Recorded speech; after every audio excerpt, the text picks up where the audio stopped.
Assalamualaikum everyone, we are from Group 5. We are going to present our Part 1 and Part 2 for our group project presentation. This is the members of Group 5. Assalamualaikum. My name is ZAFIRA binti MOHAMMAD RAFFI and my matric number is 273356. I will start the presentation for Part 1 for sales order procedure of SNAL ERAS number height. Sales order procedure start when sales officer Ms. Aliana received the pre-printed purchase order copy from the reseller. She then checked the reseller account status and approved reseller's order. She transfers the order details into sales order form and the original sales order copy will be forwarded to store executive. She continued the process by checking customer's credit limit.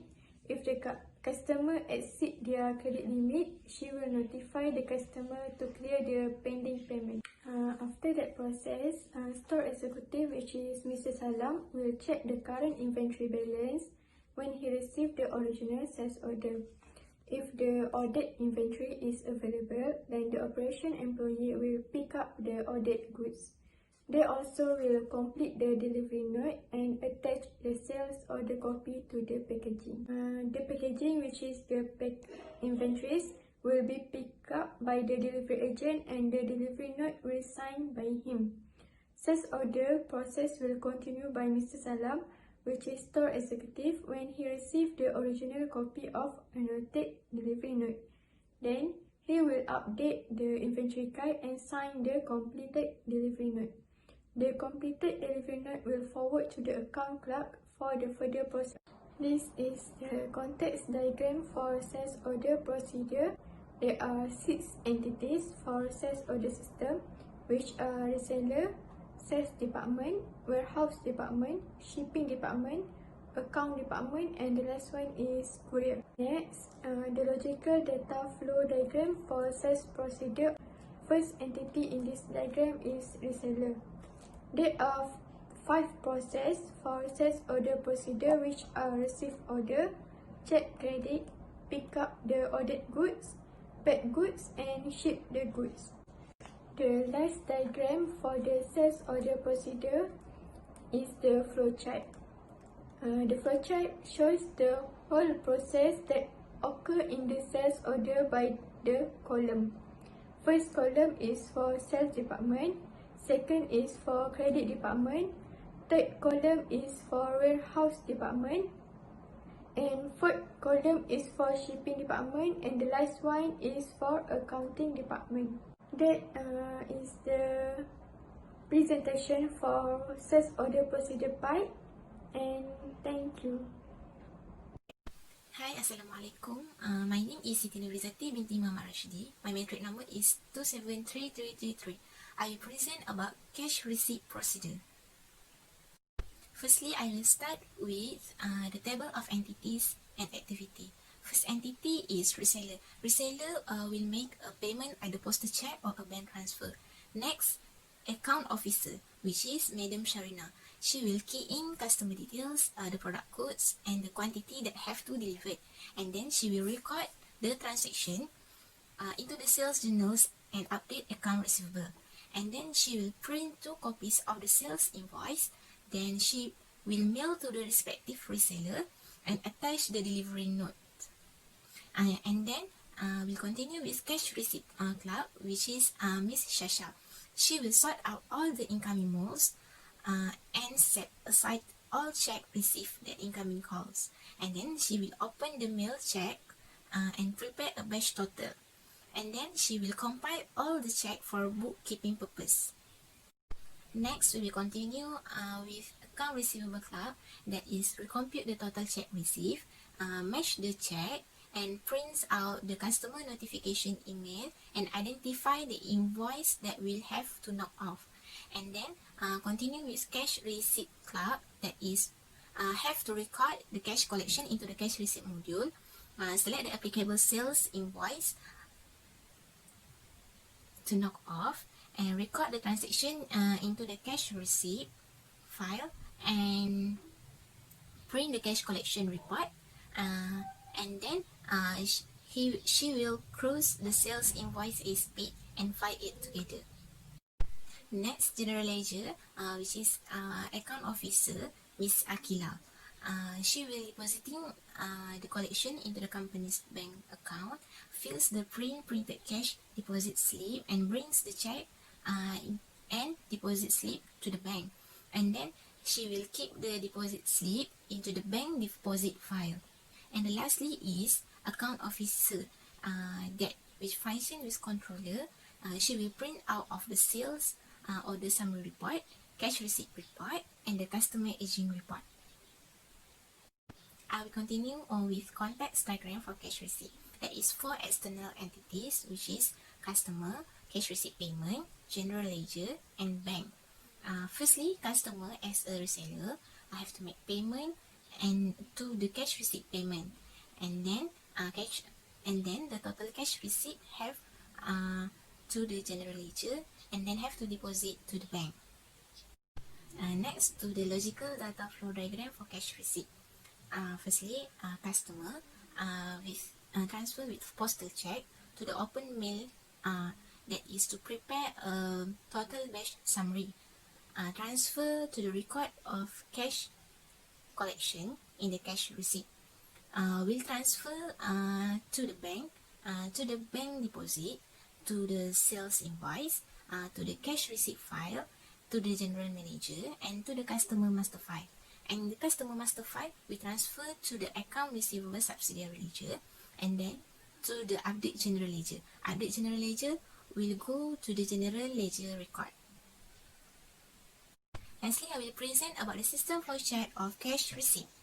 That consists of 5 process, which is firstly mail room, cash receipt, account receivable, general ledger, and the controller. This process will follow the flow as a by column to the column. That's all from me. Thank you.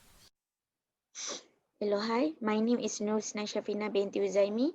My matric number is 275402. Today, I would like to present about the purchase order. In the purchase order, we have the strength, weakness, risk exposure, and internal control. For the strength, first, monetary inventory record. Mr. Salam do review the inventory card and list the product for reordering purpose. Second, prepare purchase order. Mr. Salam refer to the vendor file to identify the vendor to deliver the order inventory and manually prepare a pre-number purchase order. Third is segregation of duties. What we can see that SESB Sendian Berhad, applying in which the operation employees assigned to handle the receiving process to the all vendor. Next is the weakness. First, lack of data security control. Employees can easily access the incoming purchase order file. Second, does not check vendor past performance. Mr. Salam referred to the vendor file just to identify the vendor delivery and not checking past performance vendor or information about the vendor. Third is the lack of supervision and check damaged good. When the day of delivery comes, it caused that the operation employee struggle to handle the incoming delivery. For a lack of authorization with the transaction. The operation employee straightly assigned the design for receiving information without checking again and confirm our order, same with the order received. Next is the risk exposure. First, risk of unauthorized access to accounting report and record. They do not restricted to the certain employee who can access to the incoming purchase order file. Second is risk to the potential collusion between employee and unauthorized supplier.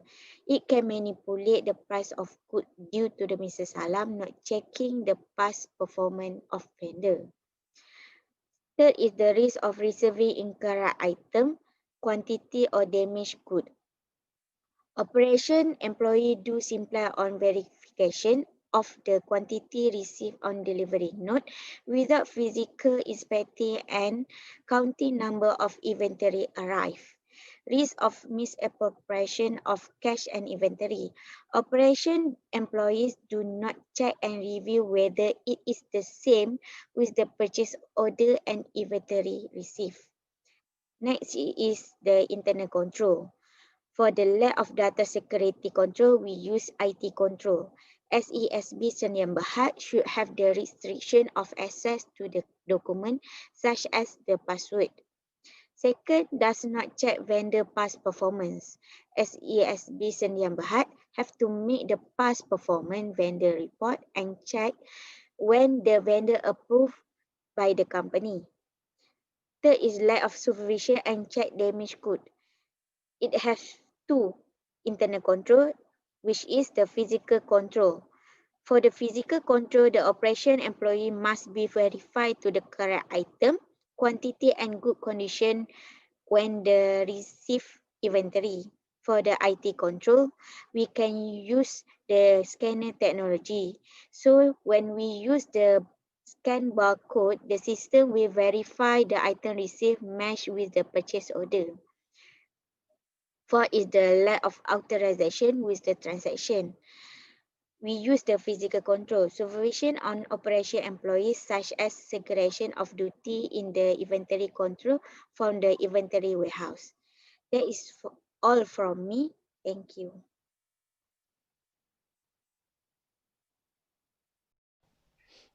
My name is Quan, matric number 272998. I will be presenting about the cash disbursement procedures for the question B, C, D, and E. For question B, we need to explain the three possible strengths of internal control procedures. The first strength is regular reconciliation.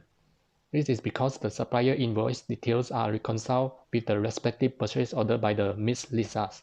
This can correct any discrepancy immediately. For the second strength is the automated accounting system in the cash disbursement procedures. Any data entry errors would be edited and checked concerning about the invoice details. And the third strength is the segregation of duties. Payment voucher was printed by Ms. Lisa and then is forwarded to the account manager Jason to process the payment. The duties are segregated with Ms. Lisa and Jason's. This can reduce the risk of collusion. For C, we need to explain the four possible weaknesses in the cash disbursement procedures. The first one is the lack of authorization with the transaction. This is because Ms. Lisa did not check and confirm the authorization of the purchase order. The second is the inadequate records and documentation. Ms. Lisa only checked for any outstanding invoices that due within that week on every Monday. This should be done on a daily basis. The third one is the lack of data security controls. All the pending invoices are displayed on the screen. And the last one is the lack of supervision and review on online banking payment. Jason has control over the company's online banking methods, and there is no supervision on him has been implemented. Okay, for D, we need to explain at least one risk exposure that might have resulted from each of the internal control weaknesses in C. So the first one, lack of authorization with the transaction, will expose to the risk of unauthorized inventory purchases. Authorization of the transaction should always be confirmed and then only can put in the purchase order. And the second is the inadequate records and documentation. This will expose to the risk of inaccurately recording transactions in journals and ledgers. And then the third one is the lack of data security controls. This will expose the risk of unauthorized access to accounting records and reports. If the security is low, then everybody can access the data easily, and this can lead to unauthorized access. And then the last one is the lack of supervision and review. The risk exposed is the risk of misappropriation of cash and inventory. If the supervision is not implemented, then the risk of misappropriation will be high. For question E, we need to explain the suggestions to rectify the internal control weakness.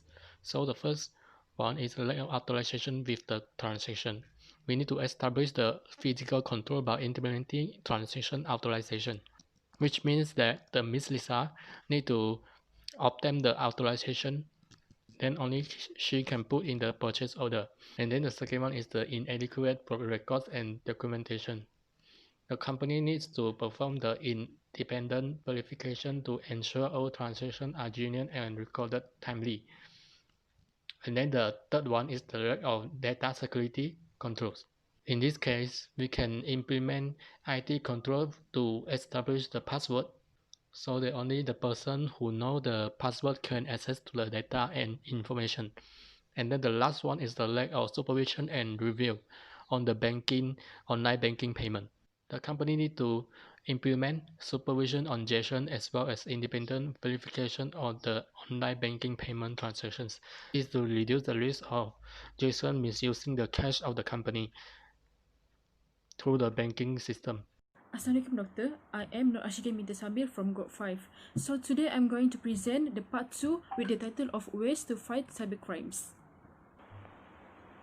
Firstly, we have to keep our information related to privacy matters secret. As we can see, people nowadays tend to share everything to the public. This might attract cybercriminals to hack and blindly share our inappropriate or private matters to public without our free consent. Secondly, we have to use the latest computer software or application because latest and newest software or application for laptop or handphone will provide the best security software to fight any virus that can be harmful, especially when we're using social media applications such as FB, Instagram or WhatsApp or Telegram. Next, we must only do installation for application from trusted sources. Any latest updates of application from untrusted sources should be avoided because scams or fraud can happen and affect the security of the device that we use. We should only use the trusted sources to download latest application. For example, like if you are an Android user, you can use Google Play, or if you're Apple user, you can use Apple Store. And then because the cybercriminal will target the same device, abuse permission or emails to get any private metamatters of information. Other than that, we have to make sure we use the trusted online seller when we do online shopping because sometimes the seller tend to do scams and disappear after the payment is done. So we have to be extra careful and be a smart buyer and not easily trust a stranger on online platform. Lastly, we have to always monitor online activity, especially parents with young children, because nowadays number of cases of teenagers commit suicide increase each year, were mostly related to cyberbullying. Cyberbullying involve abusive comments on social media. Okay, that is why people need to monitor their online activity by setting up privacy controls, protect their passwords, share appropriate photos only, or help to raise awareness of the cyberbullying. So that is all from me. Thank you for watching.